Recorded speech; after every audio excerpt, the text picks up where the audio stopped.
Rotator cuff functions both to stabilize and mobilize the shoulder joint. A rotator cuff tear may result in pain, weakness, and even decreased motion that can impact a patient's day-to-day activities. Left untreated, it is hard to determine whether a rotator cuff tear will progress.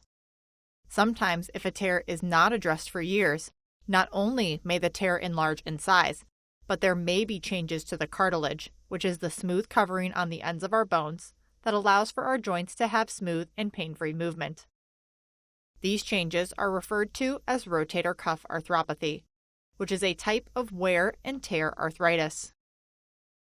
There are many factors for the doctor to consider for each patient when it comes to non-operative versus operative treatment of a rotator cuff tear.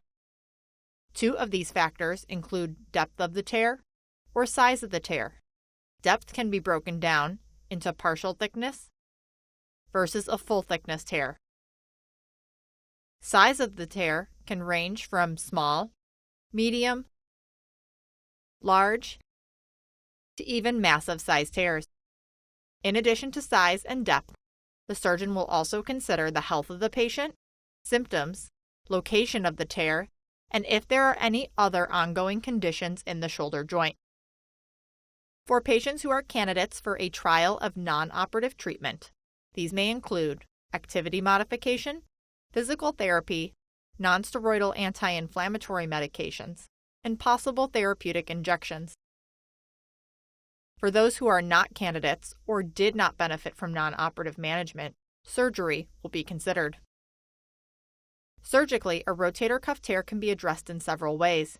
It can be repaired through a mini open incision or through a minimally invasive technique referred to as arthroscopic surgery, where the surgeon will use a camera called an arthroscope and small instruments via mini incisions called portals.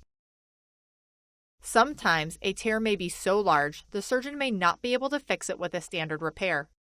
In these cases, there are other procedures a surgeon may perform to help treat the patient. For the purpose of this video, we will focus on what to expect with an arthroscopic rotator cuff repair. On the day of surgery, the patient will be positioned one of two different ways depending on the surgeon's preference. One position is referred to as the beach chair position, where the patient is seated upright with the upper body reclined back slightly. The other position is referred to as the lateral decubitus position, where the patient will be laying on their side with the affected shoulder facing up. Both positions allow for the surgeons to visualize the inside of the shoulder joint using an arm positioning device. After the surgeon has evaluated the rest of the shoulder joint, they will focus on repairing the rotator cuff. They will have their camera positioned in an incision at the back of the shoulder to view the tear. Here they will reassess the size, depth, and pattern of the tear.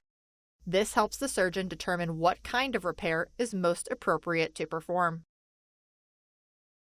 After surgery is complete, recovery begins. Post-operative recovery will be specific to the patient and depend on several factors. Generally, patients will wear a sling at first to protect and support their shoulder. They will perform gentle motion exercises of the hand, wrist, and elbow to prevent stiffness of these joints while in the sling. The surgeon will then release the patient to start working on regaining motion. Strengthening is then gradually incorporated and tailored to the patient's goals so they may return to their favorite activities.